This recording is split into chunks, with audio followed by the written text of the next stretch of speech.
Not easy, though. His rook is attacked. The black queen is still quite nicely poised, defending and hinting at some checks. He's looking a bit nervous now, Sina. His heart rate up at 170 almost. This is the big moment. Will he be able to convert? If not, disaster. And that disaster could mean going on the defense. If you move your rook, Hans is ready to line up the black rook against the white queen on the F line and threaten his own ideas. We might see a rook F8 hitting that white queen, dislodging it. And white's king isn't all that safe. Hans slowly getting back in the game. Wow, this is the critical thing about playing these experienced grandmasters like Hans Niemann. You've got to beat them 100 times. You've got to knock them down so many times. They do not fall easy. The black queen is sneaking in now. Hans with some big threats of his own. Exclamation mark. The winning advantage is gone, Tanya. White's still better, but momentum on black side. And the clock advantage almost gone too. This is suddenly such a random position. Anything could happen. It really could, but only one result is what Sina needs. A draw means Hans takes the match. He does put his king to the center of the board, struggling to find a better move, and Hans can simply check that king and ask for ideas. The king needs to stay connected to that F2. Hans giving a rook. Why did he do that? What has Hans done? That was so unnecessary. He's miscalculated. The white king is running. There's no more checks. He gave up a rook for nothing. There's a checkmate in one being threatened on the F2 square, but it's going to be Sina first to the black king. Right now, queen F2 is the only threat you need to take care of. The white king starts running away, and Sina is up an exchange. Wow, and look at that celebration already before the game's even ended from Sina move ahead. King of the hill, king in the center, marching to victory. He's so much material ahead. As long as he doesn't allow a sudden perpetual or a sudden checkmate and doesn't get his king trapped, he's about to win this game. But the clocks will still play such a big role. That's almost guaranteed here. He gives a check. What is coming next? It's the kind of position where every move is a high-cost, high-responsibility move. You could be walking into a checkmate. He gives a couple of checks. But for now, Hans's king is absolutely safe. And repeating, giving checks is not enough. Sina has to keep the game going. Hans is ready with his own ideas. Queen takes pawn coming in next.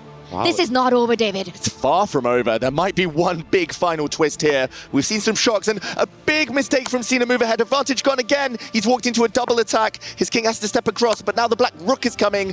White is about to lose some material and a bang, a table smash from Sina move ahead. He's lost his queen.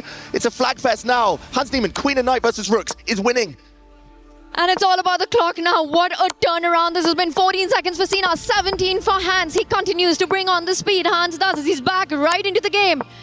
And the draw is enough. Can he continue checking with the black queen? The king moves. Queen off the board now. It's knight versus pawns. Hans should have this in the bag, but time, the clock. We've got to watch that clock. 5 seconds for Sina move ahead.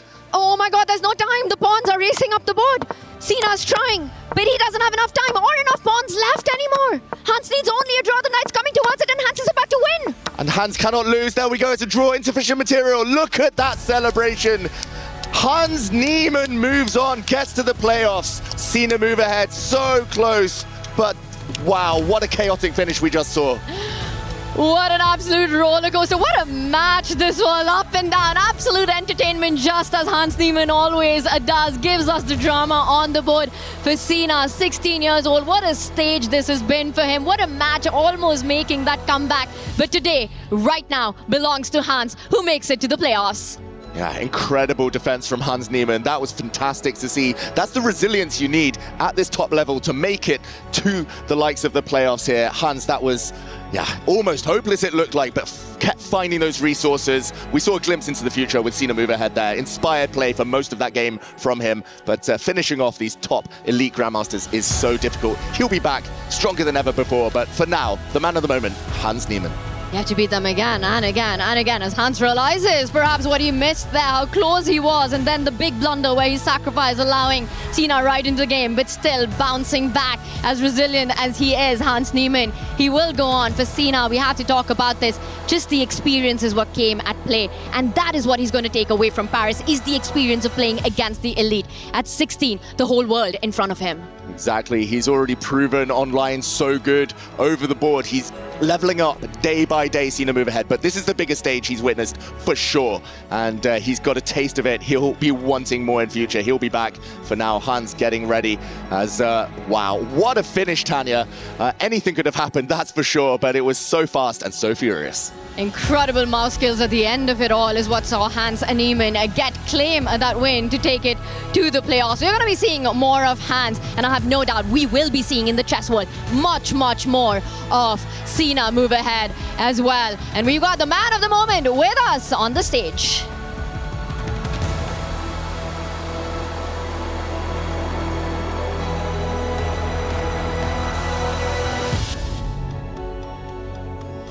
What a match, what an ending, and it is time, unfortunately, for Cena move ahead to give his key up to the winner. Cena, could you please proceed to the exchange of the keys as Hans Niemann can get that key in victory. And as Cena leaves the stage, can I please get a round of applause for Cena move ahead? At Hans, a couple quick words with you. That was kind of a crazy ending. We've seen it. Run us through the end of this match. Yeah, in the opening, I actually thought that he might go for this, and I just mixed up the move order and I found myself down a pawn, but everything was going fine, and then he sacked the piece. I shouldn't have given up the h5 pawn, and at the end, I mean, rook takes f2 was so stupid. After that, I thought it was over, but I mean, when you have low time, anything can happen, and I was fortunate that he collapsed in the end, but he put up a great fight, and it was a great match.